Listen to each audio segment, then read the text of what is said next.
अस्सलाम वालेकुम dear students. हम फर्दर कंटिन्यू करते हैं रिसर्च मेथोडोलॉजी को। अच्छा, इससे पहले हमने तीन चीज़ें डिस्कस की रिसर्च मेथोडोलॉजी में।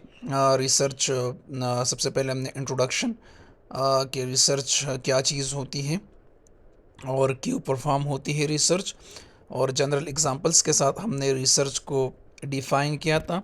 साथ में हमने रिसर्च के टाइप्स भी पढ़ लिए कि मेजर टाइप्स हमारे पास रिसर्च के कौन कौन से हैं, और इसके साथ साथ हमने प्रॉब्लम स्टेटमेंट को डिफ़ाइन किया। तो हम एक सीक्वेंशनल अप्रोच यूज़ कर रहे हैं, एक सीक्वेंस वाली अप्रोच यूज़ कर रहे हैं कि हमने सीक्वेंस के साथ जाने, क्योंकि रिसर्च कहाँ से स्टार्ट होगा? प्रॉब्लम से स्टार्ट होगा। जब आप प्रॉब्लम फेस करेंगे, तो कल उस पर बहुत डिटेल से बात हुई थी कि अपने प्रॉब्लम को आइडेंटिफाई किस तरह करना है, प्रॉब्लम स्टेटमेंट को किस तरह क्राफ्ट करना है, कौन कौन से चीज़ों को प्रायोरिटी देनी है, प्रायोरिटाइज करना है, कौन कौन से क्राइटेरियाज यूज़ करने हैं, मल्टी डिसिप्लिनरी फ्रेमवर्क क्या होती है, क्रिटिकल एनालिसिस क्या होती है। तो वो सारी चीज़ें इससे पहले हमने डिस्कस की हैं। अब हम प्रॉपर रिसर्च प्रोसेस के बारे में डिस्कस करते हैं। अच्छा, रिसर्च प्रोसेस में जितनी भी स्टेप्स में यहाँ अभी 7 है या 8 है या 9 स्टेप्स हैं, तो ये रिसर्च प्रोसेस के स्टेप्स हैं, रिसर्च राइटिंग के स्टेप्स नहीं है। मैंने पहले भी आपको कहा था कि रिसर्च राइटिंग, जब हम रिसर्च राइटिंग के बारे में बात करेंगे तो वो एक अलग पर्सपेक्टिव होगा कि हम थ्योरेटिकली उस रिसर्च को राइट डाउन करते हैं जो हमने प्रैक्टिकली परफॉर्म किया होता है। तो रिसर्च प्रोसेस जो है ये एक प्रैक्टिकल स्टेप्स हैं, सही है। कुछ थ्योरेटिकल इसमें इन्वॉल्व है, लेकिन ये प्रैक्टिकल आपने परफॉर्म करने हैं, और इसके बाद जब आप रिसर्च राइटिंग करेंगे तो वो इसकी थ्योरेटिकल वो रिफ्लेक्शन होगी, सिंपली, सही है। अच्छा, इसके बाद रिसर्च प्रोसेस क्या है, और रिसर्च प्रोसेस में जितने भी स्टेप्स है, तो ये स्टेप इंडिविजुअली भी एक एक टॉपिक में डिटेल में डिस्कस होंगे आगे, सही है। अगर यहाँ पर मैं एक फॉर एग्जांपल रिसर्च मेथोडोलॉजी की बात करता हूँ, तो इसकी अलग एक स्लाइड आएगी प्रॉपर डिज़ाइनिंग की, सही है। अगर मैं यहाँ पर क्वेश्चन की बात करता हूँ, तो क्वेश्चन की या ऑब्जेक्टिव की या हाइपोथेसिस की, तो इन सब की अलग अलग स्लाइड भी होगी। ये एक सिंपली ओवरव्यू है रिसर्च प्रोसेस का कि रिसर्च प्रोसेस क्या होता है। अच्छा, इस प्रेजेंटेशन में आपको क्या क्या बताया जाएगा? This presentation will guide you through the systematic approach researcher use to investigate questions, test hypotheses, contribute to knowledge. Whether you are conducting your first research project or refining your methodology, understanding these structure steps will help ensure your research is rigorous, valid, and meaningful. सही है। By following this systemic approach, you will learn how to transform curiosity into actionable research that meets academic standard and contribute valuable insights to your field of study. अच्छा, ये चीज़ें बहुत important है, research methodology बहुत important है, और चूंकि unfortunately हम इसको ऑनलाइन सेशंस में पढ़ रहे हैं, तो हम तो अपनी तरफ से पूरी कोशिश कर रहे हैं कि इसको रिफ़ाइन और अच्छी तरीके से आपको टीच करें, लेकिन ये है कि कुछ कमी ऑनलाइन सेशंस में रह जाती हैं, सही है। तो आपने मेरी वीडियो को बहुत गौर से देखना है, अपने नोट डाउन करना है एक एक पॉइंट को, क्योंकि यही पॉइंट आपके रिसर्च प्रोसेस में काम आएंगे जब आप 8 सेमेस्टर में रिसर्च करेंगे, और यही चीज़ें जो होगी वो आपको पेपर में भी हेल्प आउट करेगी, एमसीक्यूज़ में और रिसर्च वाइवा में, रिसर्च डिफेंस में, सही है। तो गौर से देखना है, नोटबुक अपना सामने रखे और एक एक पॉइंट को आप क्या कर ले, राइट डाउन कर ले, और वीडियो को आप पास कर ले स्टेप बाय स्टेप, जहाँ पर आपको लगे कि मुझे ये चीज़ लिखनी चाहिए। हम इस प्रोसेस में, या आपको क्या एक्सप्लेन होगा इस लेक्चर में आपको ये बताया जाएगा कि जो आपकी क्यूरोसिटी थी, जो आपके जहन में क्वेश्चंस अराइज हो रहे थे, जो आपके जहन में प्रॉब्लम थी, सही है, तो उसको आप अब एक एक्शनेबल रिसर्च में किस तरह कन्वर्ट करेंगे, आप कहाँ से स्टार्ट लेंगे, प्रैक्टिकली आप कहाँ से स्टार्ट लेंगे, कौन सी पोजीशन से स्टार्ट लेंगे, और अपनी रिसर्च को किस तरह स्टेप वाइज इस एक ऐसी डिज़ाइन में लेके जाएंगे कि वो एकेडमिकली अप्रूव हों। जो रिसर्च की कम्युनिटी है ना, स्टडीज़ की कम्युनिटी, एकेडमिक कम्युनिटी, उनको आपकी रिसर्च क्या लगे, एक्सेप्टेबल लगे। तो कहाँ से आपने स्टार्ट लेना है, कौन सी पोजीशन से आपने स्टार्ट लेना है, कौन से स्टेप से आपसे स्टार्ट लेना है, तो वो आपको इस लेक्चर में बताया जाएगा। Understanding the research process. The research process represent a systemic and structured approach to investigating question or problem. सही है। रिसर्च प्रोसेस है क्या? रिसर्च प्रोसेस सिंपली एक टेक्निक है, रिसर्च प्रोसेस सिंपली एक प्रोसीजर है, और ये प्रोसीजर क्या करती है, ये प्रोसीजर सिंपली आपको बताती है कि आपने अपने प्रॉब्लम को किस तरह इन्वेस्टिगेट करना है। वो ये आपको एक सिस्टमिक अप्रोच बताएगी, एक साइंटिफिक अप्रोच बताएगी, एक well mannered and structure approach बताएगी, एक स्ट्रक्चर स्टेप्स बताएगी कि आपने अपने रिसर्च को किस तरह इन्वेस्टिगेट, अपने रिसर्च प्रॉब्लम को आपने किस तरह इन्वेस्टिगेट करना है।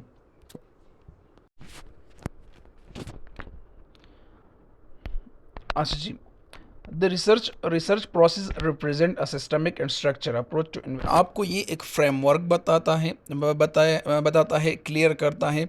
आपको ये एक मेथडोलॉजी बताता है, सही है।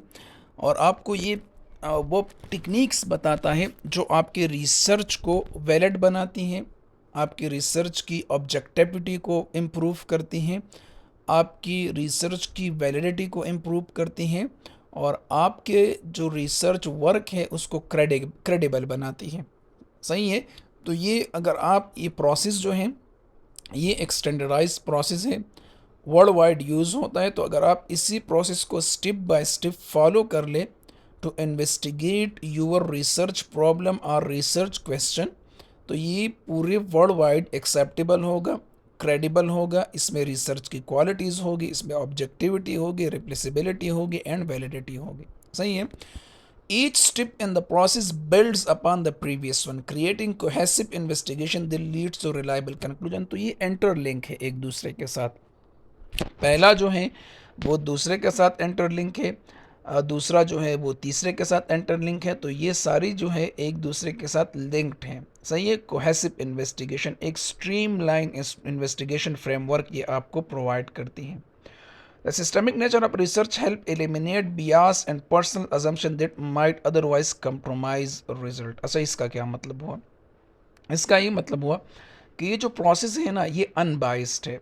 ये प्रोसेस जो होता है ये इम्पार्शल होता है, इसमें बायसनेस नहीं होती, इसमें किसी ख़ास तरतीब के लिए, किसी ख़ास प्रोसीजर के रुझान नहीं होता, सही है। मतलब कि ये बिल्कुल बिल्कुल इम्पार्शल वर्क होता है। तो अगर आप इस प्रोसेस को कम्प्लीटली अपनाते हैं तो इट मीन्स कि आपका वर्क जो होगा वो अनबाइस्ड होगा। और बाइस अगर रिसर्च में होता है, बाइस पार्शलिटी अगर रिसर्च में होती है तो वो एक्सेप्टेबल नहीं होता। वो रिसर्च बेटर एक्सेप्टेबल होता है जिसमें अनबाइसनेस होती है और इम्पर्सनलिटी होती है, सही है। तो इसी तरह से अगर आप इस टिप को अपनाते हैं अपनी रिसर्च के लिए तो ये आपके रिसर्च को फर्दर वैलिड बनाएगा।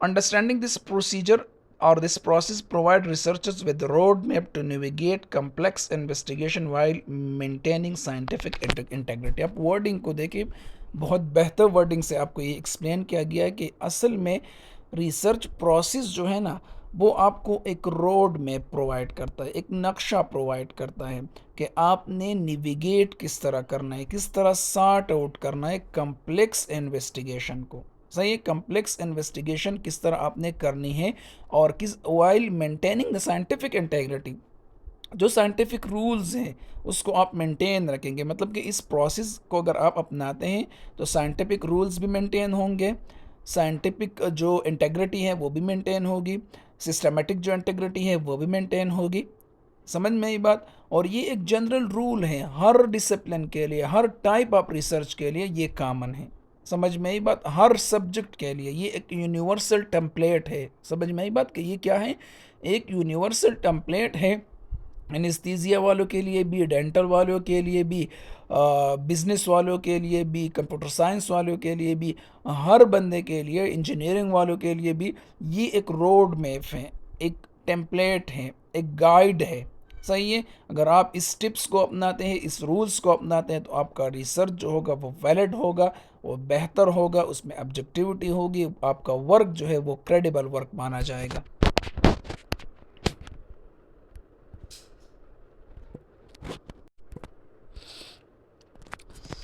आइडेंटिफाई द रिसर्च प्रॉब्लम और क्वेश्चन। अच्छा, इस प्रोसेस में सबसे पहला स्टेप क्या है, रिसर्च प्रॉब्लम। मैंने कल आपको बताया था, सही है। कल मैंने आपको ये एक्सप्लेन किया था कि रिसर्च प्रॉब्लम को आप किस तरह आइडेंटिफाई करते हैं, सही है। या आप इस यहाँ पर हम उस डिटेल में नहीं जाएंगे कि किस तरह आप आइडेंटिफाई करेंगे। हम यहाँ पर इसको एज अ स्टेप डील कर रहे हैं रिसर्च प्रोसेस का। और रिसर्च प्रोसेस का सबसे पहला स्टेप जो है वो प्रॉब्लम आइडेंटिफिकेशन है कि आप प्रॉब्लम को आइडेंटिफाई करें। सही है, तो क्या होगा, 3 आप ये वो पॉइंट्स देख लें। Define your investigation, clearly articulate what you want to investigate. सही है, a well defined research question provide direction and scope for your entire study. It should be specific enough to be answerable but broad enough to be significant. समझ में आई बात? वही significance की बात हो गई कल। आपने क्लियरली इसको राइट डाउन करना है, क्लियरली आर्टिकुलेट का मतलब है क्लियरली आपने उसको बनाना है, क्राफ्ट करना है। सही है, जो जिस चीज़ को आप इन्वेस्टिगेट करना चाहते हैं आप अपने इन्वेस्टिगेशन को डिफाइन कर लें। आप उसको रिसर्च प्रॉब्लम के थ्रू डिफाइन कर सकते हैं, प्रॉब्लम स्टेटमेंट के थ्रू डिफाइन कर सकते हैं जो आप इन्वेस्टिगेट करना चाहते हैं, या सिंपली आप उसको रिसर्च क्वेश्चन के थ्रू डिफाइन कर सकते हैं जिसको आप इन्वेस्टिगेट करना चाहते हैं। समझ में आई बात? तो आपने अपनी इन्वेस्टिगेशन को सबसे पहले डिफाइन करना होगा जब आप प्रैक्टिकल रिसर्च परफॉर्म करते हैं या रिसर्च प्रोसेस की तरफ जाते हैं। Conduct preliminary research, exploring existing information to understand the context of your question. This initial exploration helps refine your focus and ensure your research addresses genuine knowledge gaps. अच्छा, इसको हम क्या कहते हैं? सिंपली मैं आपको एक टर्म बता दूंगा, पायलट स्टडीज़। पायलट टेस्टिंग क्या होती है या पायलट स्टडीज़ क्या होती है? पायलट स्टडी आप अगर रिसर्च करना चाहते हैं तो उससे पहले आप उसको चंद बंदों पे अप्लाई कर ले। फॉर एग्जांपल आप डिस्ट्रिक्ट कोहाट में रिसर्च करना चाहते हैं तो आप सिंपली KDA से कुछ लोग ले लेंगे और अपनी रिसर्च की जो प्रॉब्लम स्टेटमेंट है या क्वेश्चन है उन पे वो अप्लाई कर ले, और आप एक डेमो या एक मॉक, समझ में आई बात, रिसर्च कंडक्ट कर ले। तो वहाँ से आपको ये पता चल जाएगा कि आया जो क्वेश्चन या प्रॉब्लम मैंने आइडेंटिफाई की है इस पे रिसर्च हो सकती है या नहीं हो सकती। तो अगर कल को आपने ये 4000 लोगों पे अप्लाई करनी है और इससे पहले आप इसको 10 पीपल पे अप्लाई कर ले और 10 बंदों से आपको रिज़ल्ट ये आ जाए आपके पायलट स्टडीज़ से कि हाँ इस पे रिसर्च हो सकती है, पॉसिबल है कि इस पे रिसर्च हो। समझ में आई बात? तो ये आपको एक वैलिडिटी प्रोवाइड करता है कि हाँ अब इस पे आप रिसर्च कर सकते हैं। तो कंडक्ट प्रिलिमिनरी रिसर्च का यही मतलब है कि आप अपने प्रॉब्लम को एक्सप्लोर कर ले और जो कॉन्टेक्स्ट है उस क्वेश्चन को एक्सप्लोर कर ले, कॉन्टेक्स्चुअल क्वेश्चन लोगों को बताए, इस पे इनिशियल कुछ काम कर ले, कुछ पायलट स्टडी कर ले, कुछ टेस्टिंग कर ले, और अगर आपको ये रिज़ल्ट मिला है इससे कि हाँ इस पे फर्दर स्टडी हो सकती है, then you can go for research. इसके बाद आपने क्या करना है, क्लियर क्वेश्चंस बनाने हैं। क्या बनाने हैं? Clear questions. For example, what is the effect of fluoride treatment on tooth decay in children? ये एक क्वेश्चन है, सही है। This question identify variables. Variables का मतलब ये है कि जो स्टडी में आपका क्या है हिस्सा बनते हैं जो आपकी स्टडी को इफेक्ट करते हैं। तो fluorides, treatment, tooth decay. Population में क्या आ गया? Children and the relationship being studied. सही है। तो ये इस तरह के क्वेश्चंस आपने बनाने हैं। अब ये स्टडी क्या है? अगर मैं यहाँ पर आपको इस कल मैंने भी एग्जांपल दी थी कि मैं आपको प्रॉब्लम की एग्जांपल दे दूँ। सही है, किसकी एग्जांपल दे दूँ? प्रॉब्लम की। तो प्रॉब्लम ये है कि भाई fluorides cause fluorosis in children and how can we prevent the children from fluorosis, and what is the relationship of fluorosis with what is the relationship of fluorides with caries or tooth decay? सही है। अब ये एक मैंने problems identify कर ले, लेकिन इनसे अगर मैं क्वेश्चंस बनाऊंगा तो क्वेश्चंस यही बन सकते हैं आसान सा, what is the effect of fluoride treatment on tooth decay in children? सही है। तो इसमें कौन कौन से चीज़ें आपने कौन कौन से चीज़ों को डिफ़ाइन करना है? आपने फ्लोराइड्स को डिफ़ाइन करना है, फ्लोराइड ट्रीटमेंट को डिफ़ाइन करना है, टूथ डिके को डिफ़ाइन करना है, पॉपुलेशन आपने डिफ़ाइन करनी है, चिल्ड्रन हो गए, and the relationship being study, और इन दोनों के दरमियान क्या रिलेशन है। सही है। तो इसी तरह आपने सबसे पहले क्या करना है, जब आप रिसर्च परफॉर्म करेंगे आप अभी बैठ जाए, अपने लिए टॉपिक सेलेक्ट कर ले और सबसे पहले प्रॉब्लम डिफाइन कर ले, और अगर आपने रिसर्च स्टार्ट करनी है तो आप अपना क्वेश्चन बना ले कि मैंने इसी क्वेश्चन को सॉर्ट आउट करना है। तो अब ये जो क्वेश्चन आपको नज़र आ रहा है, what is the effect of fluoride treatment on tooth decay in children, तो पूरे रिसर्च में हम यही चीज़ डिफ़ाइन करेंगे, फ्लोराइड की इफ़ेक्ट डिफ़ाइन करेंगे, ट्रीटमेंट और टूथ डीके इन चिल्ड्रन, इन सब चीज़ों को डिफ़ाइन करेंगे मल्टीपल पर्सपेक्टिव से, और फिर इनके रिलेशनशिप को प्रूव करेंगे एट द एंड, और ये हमारे फाइंडिंग्स में आ जाएंगे। सही है। तो इसी तरह आपने रिसर्च को कंडक्ट करना है, प्रॉब्लम को बेस बना के, ये रिसर्च क्वेश्चन को फ्रेमवर्क बना के। The quality of your research, the quality, सही है यहाँ पर, the quality of your research question largely determines the value of entire study, take time to refine and test your question with peer और adviser before proceeding. तो मैंने आपको ये कल भी बताया था, समझ में आई बात। ये दो चीज़ें मैंने आपको कल भी बताई थी कि आपने क्या करना है, टेक टाइम टू रिफाइन, इसी तरह एंड बिफोर प्रोसीडिंग।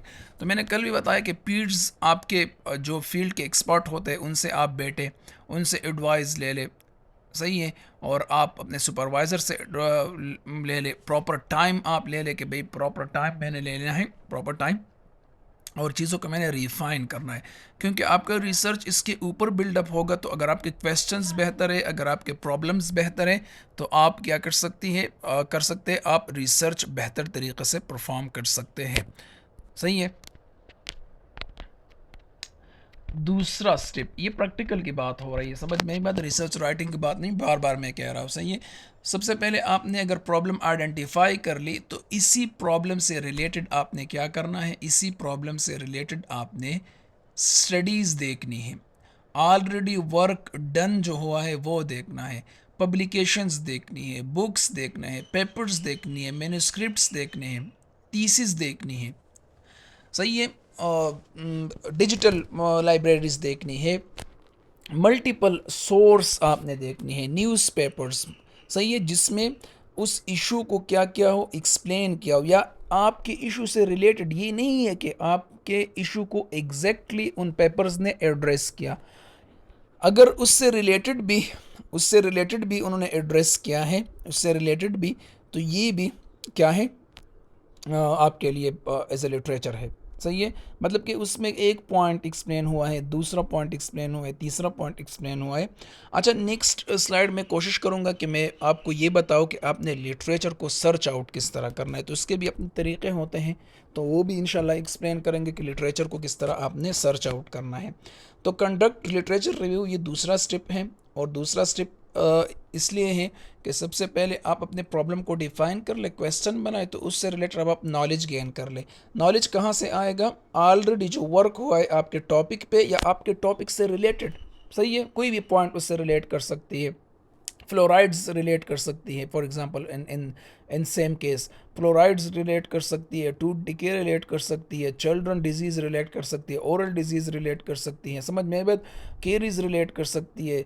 तो मल्टीपल वर्डिंग है जो कि रिलेट या रिलेटेबल हो सकती है, रिलेवेंसी शो कर सकती है। तो आपने उससे रिलेटेड सारे तो नहीं कर सकते, लेकिन मैक्सिमम आपने उससे रिलेटेड मटेरियल देखने हैं, स्टडीज मटेरियल। सही है। तो पर्पस ऑफ लिटरेचर रिव्यू, आपने क्या पर्पस है लिटरेचर रिव्यू का, examine existing studies related to your topic. तो आपको पता चल जाएगा कि ऑलरेडी मेरे टॉपिक से रिलेटेड कितना काम हुआ है। अगर एग्जैक्टली आपके टॉपिक पे एग्जैक्ट काम हुआ है, तो आप ये प्रॉब्लम, आप क्या है, आपको प्रॉब्लम का आंसर मिल गया, आप अभी रिसर्च ना करें, कोई दूसरी प्रॉब्लम देख लें। समझ में आई बात। इस तरह नहीं है कि आपको लिटरेचर हम देखते भी इसलिए कि अगर एग्जैक्टली इसी तरह काम हुआ है तो मुझे वहाँ से नॉलेज मिल जाएगी, वो नॉलेज एक्सेप्टेबल है, मैं ये रिसर्च फर्दर कंटिन्यू नहीं करूँगा। लेकिन अगर रिलेटेड जो स्टडीज़ होती है, एग्जिस्टिंग जो स्टडीज़ होती है रिलेटेड टू योर टॉपिक, उसमें वो एस्पेक्ट एक्सप्लेन नहीं किया गया, तो वहाँ से आपको किस चीज़ का पता चल जाएगा, गैप का पता चल जाएगा कि भाई यहाँ पर तो गैप है, यहाँ पर क्या है, इस नॉलेज में, इस ऑलरेडी वर्क डन में गैप है, और यही गैप जो है वो आपका रिसर्च होगा, और आप अपने रिसर्च से इसी गैप को फिल करेंगे।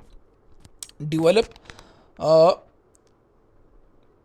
हो गया। अच्छा, develop deeper understanding of research problem. तो आपको उससे फर्दर पता चल जाएगा कि भाई आप अपने जो रिसर्च प्रॉब्लम है आप उसको और भी अंडरस्टैंड कर पाएंगे। समझ में बात, क्योंकि उससे रिलेटेड आप जितनी भी नॉलेज देखेंगे ना, तो वो नॉलेज आपके क्या होगा, फर्दर आपको क्या कर लेंगे, वो आपके नॉलेज को, जो एग्जिस्टिंग नॉलेज है उसको इंक्रीज करेंगे रिलेटेड टू योर टॉपिक। ये भी बहुत इंपॉर्टेंट एस्पेक्ट है इसका कि यहाँ पर क्या होगा, यहाँ पर आप डुप्लीकेशन से बच जाएंगे। सही है, ऐसा ना हो कि इस टॉपिक से रिलेटेड पहले रिसर्च हुआ है और आप भी इस पे रिसर्च परफॉर्म कर ले, नहीं, आप डुप्लीकेशन से भी बच जाएंगे और आप एग्जिस्टिंग नॉलेज को देख के अपने क्वेश्चंस को और भी रिफाइंड कर सकते हैं, और भी क्या कर सकते हैं, रिफाइंड कर सकते हैं, और भी उसको बेहतर बना सकते हैं एग्जिस्टिंग नॉलेज को देख के, एग्जिस्टिंग लिटरेचर को देख के। अच्छा जी, इसके बाद एग्जांपल्स की तरफ आते हैं। एग्जांपल्स को देखते हैं कि एग्जांपल्स क्या हैं। इन और fluoride treatment example a literature review might be reveal. सही है, मैंने इस पहले भी बताया आपको कि अगर फ्लोराइड ट्रीटमेंट है ना, फ्लोराइड ट्रीटमेंट क्या होती है, अगर डेंटिस्ट्री के अलावा बाकी स्टूडेंट्स को नहीं पता, तो फ्लोराइड्स हमारे पास टूथपेस्ट में होते हैं, फ्लोराइड्स हमारे पास और भी वार्निशेस में आते हैं, लिक्विड्स में आते हैं, साल्ट में होते हैं फ्लोराइड्स। और फ्लोराइड एक ऐसे मिनरल है, आप कह सकते हैं ऐसा एलिमेंट है जो केरीज या टूथ डीके के खिलाफ अगेंस्ट वर्क करता है, मतलब कि रेजिस्टेंस शो करता है टूवर्ड केरीज। सही है, सिंपली यही इसका मतलब है। तो अगर आप, हमने पहले जो एग्जांपल लिया है उस एग्जांपल से रिलेटेड आपके पास कौन सी स्टडीज़ आप लिटरेचर में पढ़ेंगे, या जब आप लिटरेचर पढ़ेंगे तो कौन कौन से पॉइंट्स आपको रिवील होंगे। सही है, तो studies कंसिस्टली show fluoride reduce cavities इन अर्बन पॉपुलेशन। ये मैंने कहा कि ये रेजिस्टेंस शो करती है, हमें भी पता है, but long term impact and rural areas remain under research. Urban population में तो ये केरीज को क्या करती है, रिड्यूस करती है, और उसकी मेन वजह यही है कि अर्बन पॉपुलेशन की जो सोशो इकोनॉमिक स्टेटस होता है वो थोड़ा सा इम्प्रूव होता है, ओरल हाइजीन का ख्याल रखते हैं, डाइट का ख्याल रखते हैं, एक्सरसाइज का ख्याल रखते हैं। तो इस वजह से फ्लोराइड क्या होता है, वो उसमें शो करते, मतलब कि रेजिस्टेंस शो करते हैं टूवर्ड केरीज। लेकिन जो रूरल एरियाज़ है, रिमोट एरियाज़ है, उसमें अभी रिसर्च नहीं हुआ कि फ्लोराइड का इम्फेक्ट क्या है। सही है, तो आप इस पर रिसर्च कर सकते हैं। Additionally differences in effectiveness across social economic group entire further investigation. सही है, रिक्वायर फर्दर इन्वेस्टिगेशन। तो ये हमें पता नहीं कि फ्लोराइड का जो इफ़ेक्ट है वो डिफरेंट सोशो इकोनॉमिक स्टेटस के पीपल में डिफरेंट क्यों है, why it shows resistance to decay in urban population but in rural population they mostly cause fluorosis a disease. सही है, तो ये चीज़ें हमने इन्वेस्टिगेट करनी है, तो ये आपके लिए हो गया रिसर्च गैप। समझ में ये बात। तो सेकंड स्टेप आपका क्या है, कंडक्ट लिटरेचर रिव्यू। इसका मैंने आपको पर्पस भी बताया कि किस पर्पस के लिए आप लिटरेचर रिव्यू को कंडक्ट करेंगे, और साथ में मैंने आपको इसकी एग्जांपल्स भी दे दी कि क्या होता है। सही है। थर्ड आपके पास आ जाता है formulate a research hypothesis or objective. तीसरा आपने क्या बनाना है, ऑब्जेक्टिव बनाना है। क्या बनाना है, ऑब्जेक्टिव, कि मैंने इस रिसर्च में करना क्या है। ऑब्जेक्टिव असल में आपके रिसर्च क्वेश्चंस ही होते हैं, ऑब्जेक्टिव असल में आपके रिसर्च प्रॉब्लम ही होता है, लेकिन आप उसको एक ख़ास शेप में लिख लेते हैं, जो कि सिर्फ और सिर्फ आपने उस पर वर्क डन करना है। स्पेसिफिक वही चीज़ पे आपने क्या करना है, वर्क डन करना है, तो आप स्पेसिफिकली उसी चीज़ को देख लेते हैं। फॉर्मुलेट अ रिसर्च हाइपोथेसिस और ऑब्जेक्टिव हो। अच्छा, ये भी वही मैंने एक्सप्लेन किया थोड़ी देर पहले कि भाई ऑब्जेक्टिव आपके क्वेश्चंस ही होते हैं, आपके प्रॉब्लम्स ही होते हैं, लेकिन आप उसको एक स्पेसिफिक शेप में लिख लेते हैं कि मैंने इसी ख़ास एस्पेक्ट पे वर्क डन करना है। प्रॉब्लम के मल्टीपल एस्पेक्ट होते हैं, लेकिन जिस एस्पेक्ट पे आप अपने रिसर्च में वर्क करेंगे, स्पेसिफिकली आप इन्वेस्टिगेट करेंगे, वो आपका ऑब्जेक्टिव होगा। सही है। हाइपोथेसिस क्या होता है। अच्छा, ये बात अब देख ले कि हाइपोथेसिस जो है वो हर किस्म की रिसर्च में नहीं होता। जो कि हमारी टाइप की रिसर्च होती है, जो आप लोग परफॉर्म करते हैं, तो उसमें हाइपोथेसिस नहीं होता। हाइपोथेसिस क्या होता है, हाइपोथेसिस एक अजम्पशन होता है, सिंपली एक मिथ होता है, या एक लोगों की सोच होती है। समझ में ये बात। फॉर एग्ज़ाम्पल, हाइपोथेसिस ये है कि लोग ये सोचते हैं कि जो कोविड-19 है वो हैंडशेक से काज होता है, हैंडशेक काज कोविड-19 डिजीज़। अब ये लोग सोचते हैं, ये हाइपोथेसिस है।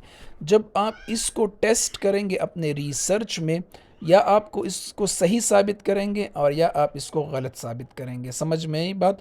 तो उसमें फिर आगे आ जाता है कि भाई जो हाइपोथेसिस है वो एक्सेप्टेबल हुआ थ्रू रिसर्च, या जो हाइपोथेसिस है वो रिजेक्ट हुआ। समझ में आई बात? तो जब रिजेक्ट होता है तो आप उसके लिए अल्टरनेट हाइपोथेसिस क्रिएट करते हैं कि अगर ये बात रिजेक्ट होती है कि हैंडशेक जो है वो कोविड-19 काज नहीं करता, तो आप अपनी स्टडी के एंड में देंगे कि the hypothesis has been rejected, successfully rejected, and alternate hypothesis is this कि कोविड-19 हैंडशेक डज नॉट काज कोविड-19, और ये आपने अपने रिसर्च से प्रूव कर दिया। तो हाइपोथेसिस सिंपली लोगों की सोच होती है, या सही साबित होती है स्टडी में या गलत साबित होती है, लेकिन जब गलत साबित होती है तो आप उसके लिए एक और हाइपोथेसिस क्रिएट करेंगे जो सही होगा, और अगर सही साबित होगी तो आप कहेंगे कि भाई हाँ ये एक्सेप्टेबल है हाइपोथेसिस। समझ में ही बात? सिंपली इसमें आगे फिर एक्सप्लेनेशन होगी, प्रॉपर एक्सप्लेनेशन होगी। बायोस्टैटिस्टिक में भी इस पर बहुत एक्सप्लेनेशन है कि जब हाइपोथेसिस टेस्टिंग आप करते हैं, और ऑब्जेक्टिव हमारे स्टडीज़ में मोस्टली जो डिस्क्रिप्टिव स्टडी होती है या क्रॉस सेक्शनल स्टडी होती है तो उसमें हाइपोथेसिस होता नहीं, उसमें क्या होता है, उसमें ऑब्जेक्टिव होते हैं। सही है? अच्छा, after conducting a literature review, the next critical step is developing a clear, concise, and testable hypothesis or research objective. This statement guide your methodology and analysis. सही है? Characteristic of effective hypothesis: specific, clearly defined variables and relationship. सही है? Variables क्या होती हैं? आपको मैं general example देता हूँ, but variables is a very comprehensive topic in biostatistics. सही है? तो मैं वैसे ही आपको इसकी एग्जांपल दे देता हूँ कि इसका क्या मतलब होता है। अच्छा जी, तो हाइपोथेसिस मोस्टली ऐसे रिसर्चेस के लिए होता है जहाँ पर दो चीज़ों की रिलेशनशिप को एक्सप्लेन किया जाए। जिस तरह मैंने आपको कोविड-19 की एग्जांपल दे दी, या मैं आपको कहूँ कि मॉस्किटो कॉज मलेरिया। सही है? तो ये एक जनरल हाइपोथेसिस हो गई। अब इस पे कोई वैलिड आपके पास वो नहीं है, एग्जिस्टिंग नॉलेज नहीं है, तो आप इसी को टेस्ट कर सकते हैं। ये स्पेसिफिक है, ये कॉन्साइज है, तो आप अपनी रिसर्च स्टडी के थ्रू इसी को टेस्ट करेंगे, और इसी को या तो एक्सेप्ट करेंगे या रिजेक्ट करेंगे। एक्सेप्ट हो गया तो आप इसको क्या करेंगे, बैकबोन प्रोवाइड करेंगे कि हाँ मैंने रिसर्च किया है और ये सही है, टेस्ट किया है मैंने। अगर गलत साबित कर दिया तो आप फिर इसके लिए अपनी अल्टरनेट हाइपोथेसिस देंगे। लेकिन ये मोस्टली एनालिटिकल स्टडीज़ के लिए होता है, जहाँ पर जो कॉजल रिलेशनशिप होती है बिटवीन टू वेरिएबल्स वो एक्सप्लेन होती हैं। अच्छा, हम वेरिएबल्स में थे, सॉरी। तो वेरिएबल्स क्या होती हैं? वेरिएबल्स असल में वही चीज़ें होती हैं जो एक दूसरे को अफेक्ट करती है। जिस तरह हैंडशेक हो गया, कोविड-19 को अफेक्ट कर रही है। सही है? जिस तरह मॉस्किटो बाइटिंग, मलेरिया। सही है? जिस तरह दोनों के दरमियान रिलेशनशिप होता है। समझ में आई बात? तो वेरिएबल्स वही चीज़ें होती हैं जो आपके स्टडी के आउटकम को अफेक्ट कर रही हैं। सही है? तो और जो चेंज होती जाती है, अगर एक चेंज होता है तो दूसरा उसके साथ चेंज होता है। वेरिएबल्स अंडर स्टडी जो क्वालिटीज़ होती है ना, एट्रीब्यूट्स होते हैं, जो क्वालिटीज़ होती है, जो अंडर स्टडी होती है, जो चेंज होती जाती है टाइम के साथ साथ। अगर आप एक को कांस्टेंट रखेंगे दूसरी चेंज होगी, दूसरे को कांस्टेंट रखेंगे तीसरी चेंज होगी। ये करेक्टरिस्टिक होती हैं। सही है? ट्रेंड्स, पैटर्न्स, ये सारे वेरिएबल्स में आते हैं। तो वेरिएबल्स दो चीज़ें होती है जिनके दरमियान कॉजल रिलेशनशिप होता है, जिस तरह कोविड-19 virus and covid disease and relationship between दिम, या handshake relationship with covid onset. सही है? तो इसी तरह जिस तरह mosquito relationship with malaria onset. सही है? measurable can be quantified or observed, achievable can be tested with available resources. तो testing, hypothesis testing is a another major topic and biostatistic, वहाँ पर आप पढ़ेंगे कि हाइपोथेसिस टेस्टिंग हम किस तरह करते हैं। Relevant, address the research question. सही है कि रेलिवेंट होना चाहिए आपका हाइपोथेसिस। जो रिसर्च क्वेश्चन होगा एग्जैक्टली उसी को एड्रेस करे, उसी को प्रेजेंट करे, और टाइम बाउंड होना चाहिए। इसके लिए क्राइटेरिया भी है, यही है ये जो सामने specific, measurable, achievable, relevant, time bound. इसको स्मार्ट क्राइटेरिया कहते हैं। क्या कहते हैं? कई स्लाइड में लिखा भी होगा स्मार्ट, कि स्मार्ट हो। स्मार्ट का मतलब है कि आपका हाइपोथेसिस जो हो, जो सेंटेंस हो जिसको आप टेस्ट करना चाहते हैं, वो स्पेसिफिक हो, वो मेजरेबल हो, वो अचीवेबल हो, वो रेलेवेंट हो, और वो टाइम बाउंड हो, कि उसके 6 मंथ में हो सकते हैं, 1 ईयर में हो सकते हैं, 2 ईयर में हो सकते हैं। आपको इस साइट पे हाइपोथेसिस की एग्जांपल्स दी गई हैं। ये देखिए एग्जांपल्स ऑफ हाइपोथेसिस, ये वाला।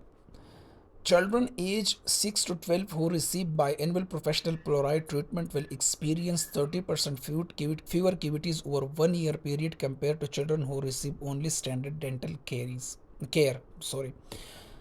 इसका क्या मतलब है कि एक चिल्ड्रन है, एक चाइल्ड है, और उसकी एज जो है वो 6 to 12 ईयर्स के कैटेगरी में आती है, और साल में 2 मरतबा वो फ्लोराइड्स अप्लाई करता है टीथ पे, या सिस्टमेटिकली वो फ्लोराइड कंज्यूम करता है। सही है। तो क्या होगा, उसमें जो केरीज होगी या जो केविटीज फॉर्मेशन होगी वो 30% फीवर होगी, कम होगी, as compare to a person which seek normal dental care, जो एक नॉर्मल डेंटल केयर अचीव करता है, बट फ्लोराइड्स अचीव या फ्लोराइड्स वो क्या करता है, अप्लाई नहीं करता दांतों पे। तो दो चीज़ें उन्होंने ले ली, दो ग्रुप्स ले लिए। एक ऐसे चिल्ड्रन जो फ्लोराइड अप्लाई करते हैं टीथ पे, तो उनमें क्या होता है कि 30% जो क्यूविटीज़ का रेट है वो डाउन हो जाता है ऑन कंपैरिजन टू होम। किसके कंपैरिजन में? उन लोगों के कंपैरिजन में, या उन चिल्ड्रन के कंपैरिजन में जो फ्लोराइड्स अप्लाई नहीं करते बल्कि नॉर्मल डेंटल ट्रीटमेंट रिसीव करते हैं। तो ये एक हाइपोथेसिस है। अब आप अपनी इन्वेस्टिगेशन को इसको टेस्ट करेंगे। ये लोगों ने बताई है ये बातें, ये एक स्टेटमेंट आपने देख लिया, कहीं बुक में आपने देख लिया, कहीं भी आपने देख लिया, लेकिन इसका रेफरेंस नहीं है। तो आप इसी को गेप बना सकते हैं, इसी को क्वेश्चन बना सकते हैं, इसी को प्रॉब्लम बना सकते हैं, और इसी को अपनी रिसर्च के थ्रू टेस्ट कर सकते हैं। अपने रिसर्च के थ्रू क्या कर सकते हैं? टेस्ट कर सकते हैं। और आप क्या इसको एक्सेप्ट कर सकते हैं या आइदर इसको रिजेक्ट कर सकते हैं through your systematic investigation and research analysis. तो इसी तरह, अच्छा यहाँ पर नीचे लिखा है कि फॉर क्वालिटेटिव रिसर्च, ये पॉइंट सही है, for qualitative research you may develop research objective. ये देखो, research objective rather than hypothesis. सही है। तो हमारे पास क्वालिटेटिव रिसर्च में हम क्या करते हैं, हम रिसर्च ऑब्जेक्टिव को क्या करते हैं, क्रिएट करते हैं, नॉट हाइपोथेसिस। हाइपोथेसिस कहाँ पर होता है? एनालिटिकल स्टडीज़ में, जहाँ पर दो चीज़ों के कॉजल रिलेशनशिप को आप देखते हैं। सही है। इसके बाद आपके पास मेथडोलॉजी आ जाती है। आपने क्या किया? आपने प्रॉब्लम आइडेंटिफाई किया, हो गया प्रॉब्लम आइडेंटिफाई। सही है। आपने उसके बाद क्या किया? थोड़ा सा बैकग्राउंड, कंडक्ट लिटरेचर रिव्यू, आपने लिटरेचर रिव्यू किया। सही है। इसके बाद आपने क्या किया? रिसर्च हाइपोथेसिस या ऑब्जेक्टिव बना लिया कि मैंने किस चीज़ पे काम करना है या कौन सी हाइपोथेसिस को टेस्ट करना है अपनी रिसर्च में, वो भी हो गया।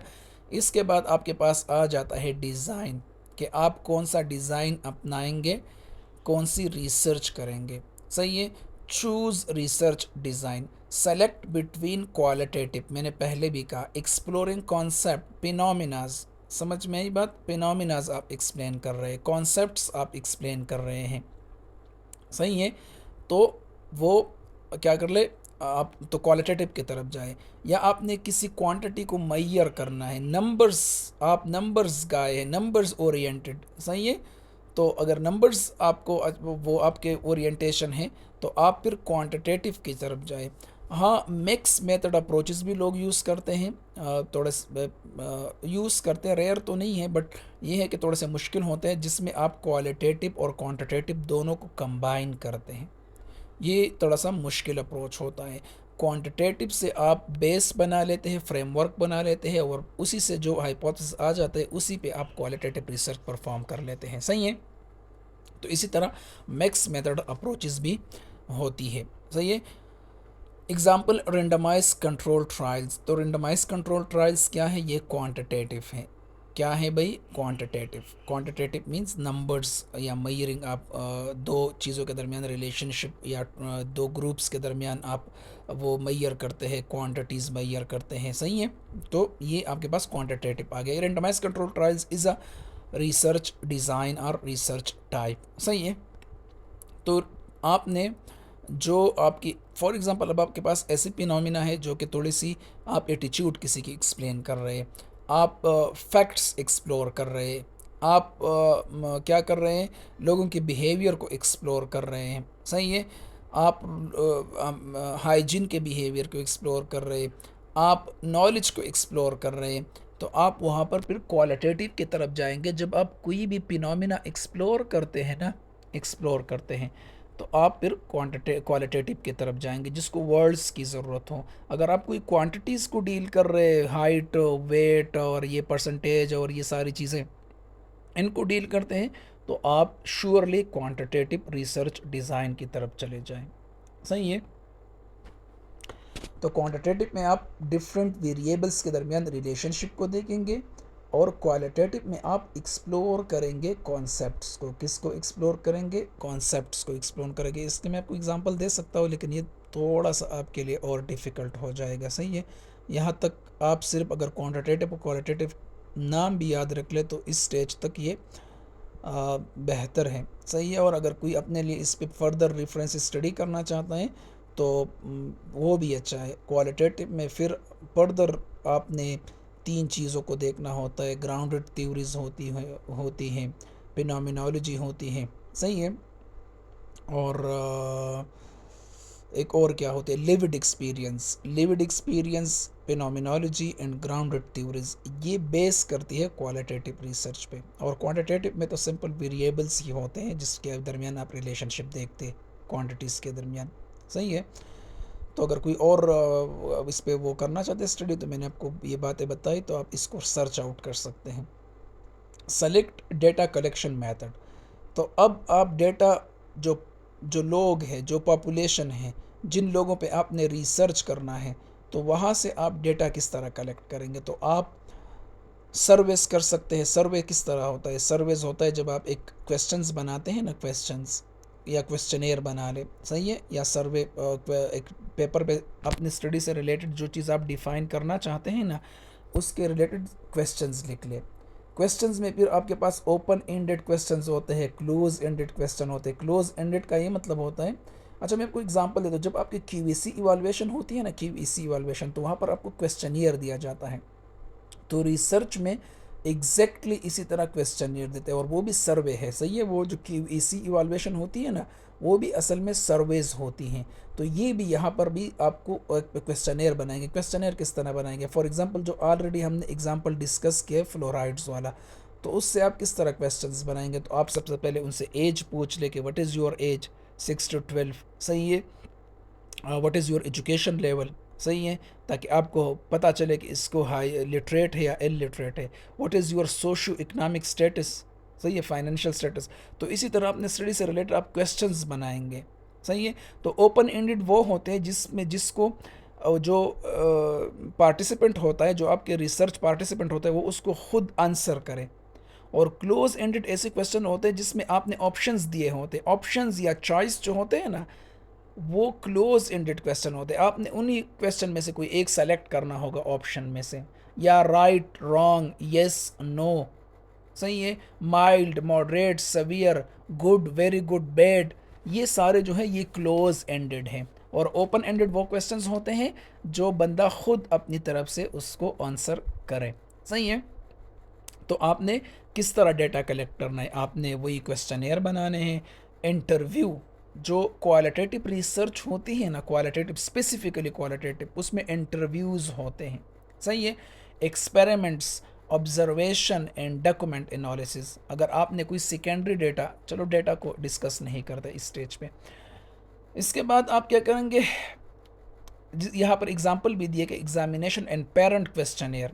हम क्वेश्चनेयर डिज़ाइन करते, तो बच्चे तो क्वेश्चंस फिल नहीं कर सकते, उनको तो पता नहीं होता, तो उनके पेरेंट्स से हम पूछ लेते हैं कि ये ब्रश कितने टाइम करता है, ब्रश की टेक्निक क्या है, इसकी इसकी ब्रश की टाइमिंग क्या है। सही है। तो ये सारी चीज़ें हम उनसे पूछ सकते हैं क्वेश्चनेयर में, तो वो हमारी स्टडी से रिलेट करते हैं ये सारी चीज़ें। अच्छा, इसके बाद डेवलप एनालिसिस प्लान। अब जो डेटा आप कलेक्ट करेंगे ना, तो आप उसको इसकी एनालिसिस किस तरह करते हैं? अच्छा, डाटा एनालिसिस क्या होती है? डेटा एनालिसिस ये होती है ना, आपने अगर एक्सेल प्रोग्राम यूज़ किया होगा, तो आप उसको क्या करते हैं? उसको आप नंबर्स दे देते हैं और आप एंटर दबा देते हैं, तो जो चीज़ आपको चाहिए होती है वो आपको आंसर्स में मिल जाती हैं। तो इसी तरह हमारे पास एप्लीकेशन होती हैं। जिस तरह मैं आपको एप्लीकेशन का नाम बता देता हूँ, SPSS। सही है। तो वो SPSS क्या करता है? SPSS आपके डेटा की एनालिसिस करता है। आपके डेटा को, जो आपने नंबर्स दिए हैं ना, उन नंबर्स को चार्ट्स में कन्वर्ट करता है, उन नंबर्स को टेबल्स में कन्वर्ट करता है, उन नंबर्स को ग्राफ्स में कन्वर्ट कर देता है, समझ में बहुत इजीली उसकी एनालिसिस करता है, आपको डिस्पर्जन का बता देता है, आउटलाइज और ये सारी चीज़ें आप बाद में पढ़ लेंगे, सही है। तो आपकी डेटा की एनालिसिस करता है, सही है। तो एनालिसिस भी डिफरेंट तरीके से होती है। क्वांटिटेटिव रिसर्च में तो हम कोडिंग्स के तरफ जाते हैं, कोडिंग एंड डी कोडिंग की तरफ जाते हैं, जो आपके लिए एप्लीकेशन करता है। क्वालिटेटिव रिसर्च में थेमेटिक एनालिसिस एक टेक्निक यूज़ होती है डेटा एनालिसिस के लिए, उसका नाम है थीमेटिक एनालिसिस, सही है। ये आपके लेवल की बात है बिल्कुल भी नहीं है, सही है, लेकिन अगर आप वैसे ही अपने जहन में रखना चाहते इस चीज़ को, तो क्वांटिटेटिव में कोडिंग, डिकोडिंग और tabulation, pie chart, bar charts, and quantitative में थेमेटिक, क्वालिटेटिव में thematic analysis. Example, statistical comparison between treatment and control group. Treatment and control group का क्या मतलब होता है कि आपने दो ग्रुप्स बनाए हैं और एक ग्रुप को आप कंट्रोल कर रहे हैं, उसको कुछ नहीं दे रहे, और एक ग्रुप को आप एक ड्रग्स दे रहे हैं और उस ड्रग्स की एफिकेसी उस ग्रुप में देखना चाहते हैं, सही है। तो इसी तरह आप इन दोनों की जो आउटकम है उसको क्या कर सकते हैं, कंपेयर कर सकते हैं, सही है। जिस तरह हम एक्सपेरिमेंटल ग्रुप्स बनाते हैं, एक ग्रुप को हम वैसे ही रख लेते हैं, एक ग्रुप पे एक्सपेरिमेंट परफॉर्म करते हैं, तो हमें पता चल जाता है कि भाई जो ग्रुप पे हमने एक्सपेरिमेंट नहीं किया, इंटरवेंशन नहीं किया, उसकी आउटकम क्या आ गई, और जिसको हमने ड्रग्स दी है उसकी आउटकम क्या आ गई। समझ में आई बात। एक एग्जांपल देता हूँ, आपने मलेरिया की ड्रग्स बनाई, आप दो ग्रुप बना ले मलेरिया के पेशेंट के, सही है, 10-10 बंदों के जिसमें मलेरिया पॉजिटिव हो। एक ग्रुप को आप मलेरिया की ड्रग दे दे, दूसरे ग्रुप को आप मलेरिया की ड्रग्स ना दे, सही है। तो जो आप बाद में 6 दिन बाद, 7 दिन बाद इफ़ेक्ट देखेंगे, तो आपको क्लियरली पता चल जाएगा कि जिस ग्रुप को मैंने ड्रग्स दिया उसकी डेटा क्या आ रही हैं और जिसको मैंने ड्रग्स नहीं दिए उसके डेटा क्या आ रही हैं। तो इसी तरह हम फिर उनको कंपेयर करते हैं एक दूसरे के साथ। तो ट्रीटमेंट एंड कंट्रोल ग्रुप का ये मतलब होता है, सही है।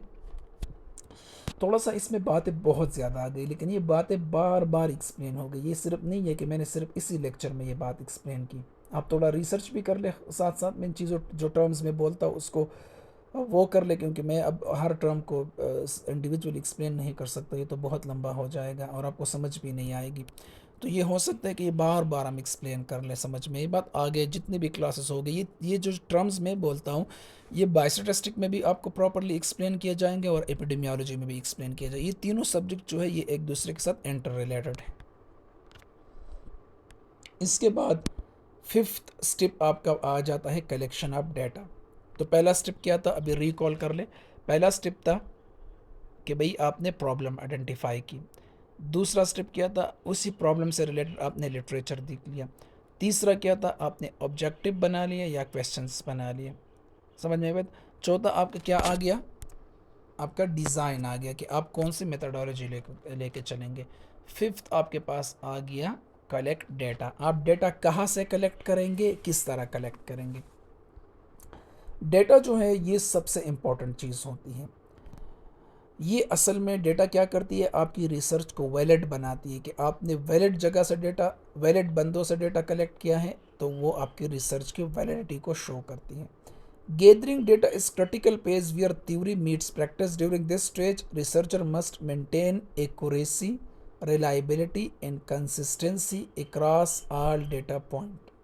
डेटा आपका एक्यूरेट होना चाहिए। एक्यूरेट मीन कि उसमें एरर के चांसेस जो है वो बहुत कम होनी चाहिए, पहली बात। दूसरी बात ये कि वो रिलायबल होना चाहिए, उसमें क्या होनी चाहिए, रिलायबिलिटी, सही है। रिलायबिलिटी का क्या मतलब है, रिलायबिलिटी का मतलब ये है कि जो डेटा मैं कलेक्ट करूँ, जो डेटा मेरा दोस्त कलेक्ट करे, जो डेटा की कोई और कलेक्ट करे, वो तीनों डेटा जो है वो सेम रिजल्ट दे दे, उसको कहते हैं रिलायबिलिटी। मल्टीपल सोर्सेज से अगर आप डेटा, मल्टीपल सोर्स अगर डेटा कलेक्ट करें, आपके क्लास में 10 बंदे हैं और एक ही चीज़ पे काम कर रहे हैं और 10 बंदों ने वो डेटा कलेक्ट कर लिया, तो 10 के पास सेम रिजल्ट आना चाहिए। इसको कहते हैं रिलायबिलिटी, कि ये डेटा जो है वो रिलायबल है।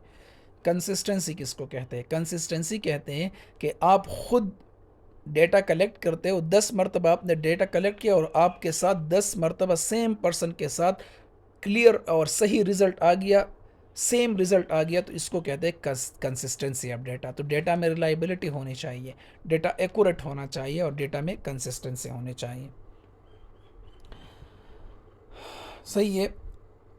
Document all procedure including any unexpected events, आपने सब चीज़ों को डॉक्यूमेंट्स करना है। डेटा के लिए इस्टेब्लिश प्रोटोकॉल्स है, वो आपको जब डेटा चैप्टर हम पढ़ेंगे ना, डेटा एक चैप्टर है आगे आ रहा है, सही है, तो उसी चैप्टर पे हम ये सारी चीज़ें फिर डिस्कस कर सकते हैं।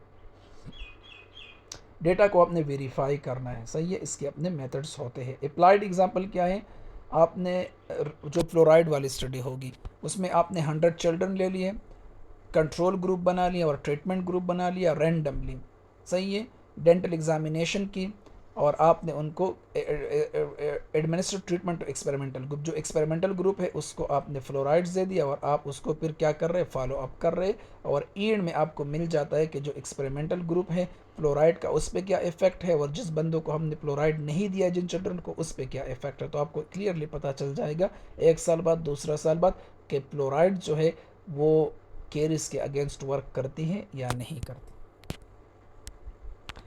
इसके बाद आपके पास एनालिसिस आ जाता है कि आपने एनालिसिस किस तरह करनी है, एनालाइज डेटा। तो एनालाइज डेटा जो होती हैं वो आपने एक डिकोडिंग करनी है डेटा की, डेटा को ऑर्गेनाइज करना है, डेटा को क्लीन करना है, आपने उनसे जो एरर्स है वो हटा देने हैं, गलत अगर कोई इन्फॉर्मेशन आ गई है, मिसिंग वैल्यूज़ है वो हटा देने, क्योंकि एनालिसिस आप कंप्यूटर पे करेंगे, किस पे करेंगे, कंप्यूटर, तो कंप्यूटर एरर्स एक्सेप्ट नहीं करता, कंप्यूटर मिसिंग वैल्यूज़ आप खुद वो ऐड नहीं कर सकता। And outlier that might effect analysis, outlier को एक्सप्लेन कर दो या ना कर दो, लेकिन ये स्टैटिस्टिक में क्लियरली एक्सप्लेन को मैं यहाँ पर वैसे ही एक्सप्लेन कर देता हूँ एग्जाम्पल के थ्रू कि आउटलायर्स क्या होते हैं।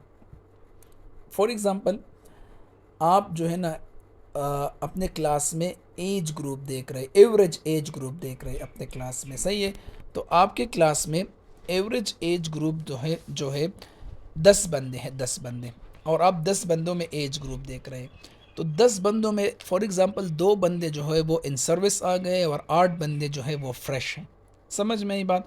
तो 8 बंदों के जो फ्रेश है उनका एज ग्रुप क्या होगा, उनका होगा 25, 24, 23, 22, 25, 24, 23, 22 या 22, 23, 24, 22, 23, 24, इसी ग्रुप में होगा। लेकिन जो इन सर्विस 2 बंदे आएंगे ना, तो उनका फॉर एग्ज़ाम्पल एक का आ गया 45 और एक का आ गया 50। अब अनएक्सपेक्टेडली जो 8 वैल्यूज़ हैं, 8 वैल्यूज़ वो कंसिस्टेंट आ रही है, एक ही डिस्पर्जन में आ रही है, लेकिन जो 2 हैं वो अनएक्सपेक्टेडली इतने लार्ज आ गए कि जब आप इनका एवरेज निकालेंगे ना, एवरेज, तो ये एवरेज जो होगा वो सही नहीं आएगा। फॉर एग्ज़ाम्पल इनका एवरेज जो है वो आ गया 35 ईयर्स या 30 ईयर्स, ऑब्वियसली 30 तो आएगा, तो 30 तो कोई भी नहीं है क्लास में एवरेज। तो इस तरह वैल्यूज़ को कहते हैं आउटलायर्स, जो अनएक्सपेक्टेडली स्मॉल होते हैं या अनएक्सपेक्टेडली लार्ज होते हैं, और ये आते हैं रिसर्च में। तो आउटलायर्स क्या करता है, आपके जो आउटकम है, आपके डेटा है, उसको अफेक्ट करता है। जिस तरह एज ग्रुप को, जो इन सर्विस के 2 बंदे हैं, उन्होंने पूरे 10 बंदे के एज ग्रुप को क्या कर लिया, डिस्टर्ब कर लिया। अच्छा जी, तो जो फॉर्मेट सॉफ्टवेयर एक्सेप्ट करे उसी फॉर्मेट में आपने अपने डेटा को क्या करना है, वो ट्रांसफ़र करना है। वैलिडेट फाइंडिंग, आप क्या करेंगे, वेरीफाई करेंगे। Secondary analysis, peer review, triangulation of multiple data source to ensure robustness of conclusion, सही है।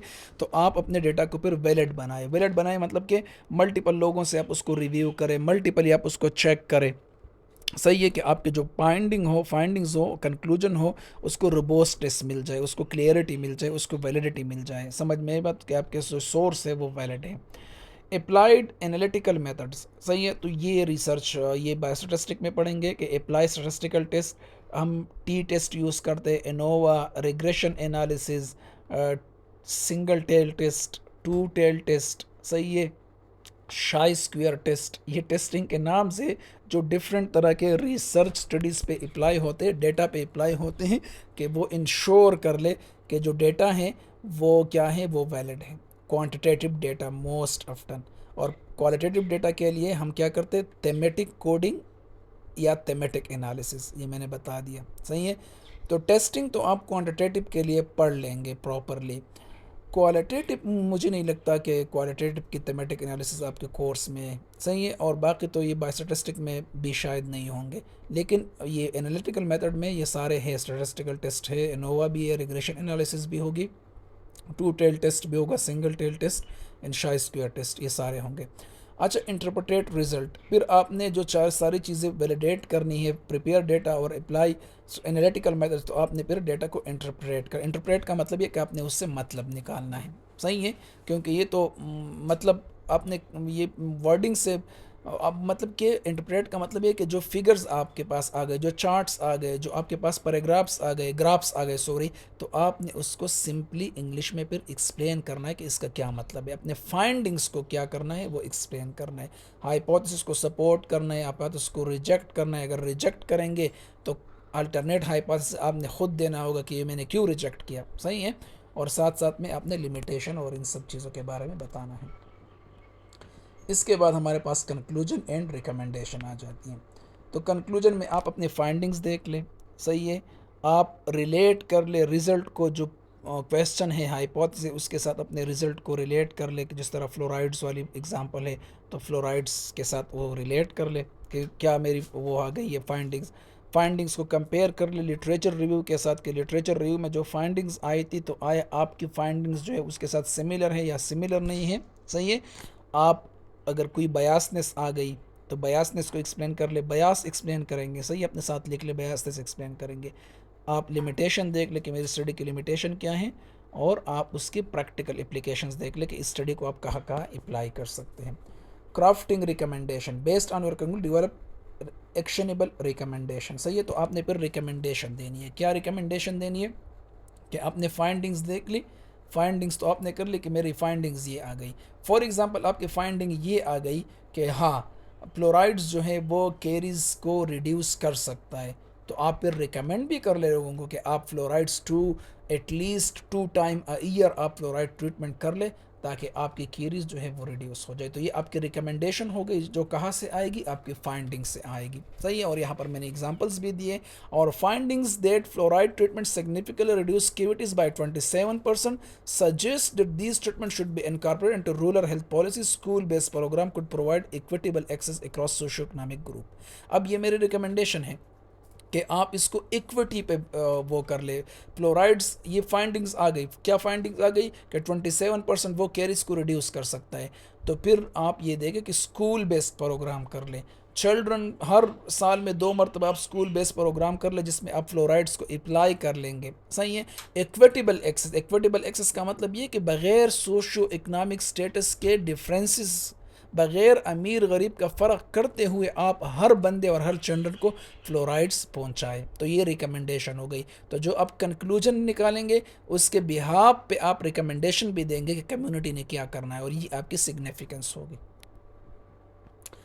And then communicate the research finding, आपने फिर क्या करना है, इनको क्या करना है, पब्लिकेशन की तरफ लेके जाना है, ताकि आपसे क्या है आगे लोग फ़ायदा उनको पहुँचे। कॉन्फ्रेंस में प्रेजेंटेशन करनी है आपके रिसर्च, जिस तरह सेमिनार्स आते हैं, कॉन्फ्रेंसेस आते हैं, आपने वहाँ पर प्रेजेंट करना है इसको, ताकि लोगों को फ़ायदा पहुँचाए, रिसर्चर को फ़ायदा पहुँचाए, और आप इससे पॉलिसीज़ भी बना सकते हैं। आप अपने रिसर्च को हेल्थ जो अथॉरिटी है उसको दे सकते हैं, आप WHO को दे सकते हैं, आप NGO को दे सकते हैं, सही है। तो आप क्या कर ले, आप इन सब को दे दे, ताकि क्या होगा, आपके रिसर्च के बेस पे पॉलिसी बने, पब्लिक हेल्थ पॉलिसी बने। जिस तरह स्कूल बेस प्रोग्राम अगर बन गया फॉर एग्जांपल, तो ये आपकी रिसर्च की वजह से हो गया, समझ में ये बात। तो इसी तरह आपने आपकी रिसर्च की सिग्निफिकेंस ये भी हो सकती है कि आप उसको एकेडमिक पब्लिकेशंस की तरफ लेके जाए, पब्लिकेशन कर ले, कॉन्फ्रेंस में प्रेजेंट कर ले, and policy brief and support, सही है। आप क्या कर ले, पॉलिसीज़ बनाए, रिकमेंडेशन बनाए, सही है। कोई क्वेश्चन हो तो आप व्हाट्सएप ग्रुप में भी पूछ सकते हैं, और मैंने ईमेल दी है पिछले स्लाइड में, आप उससे भी वो क्या कर सकते हैं, कांटेक्ट कर सकते हैं।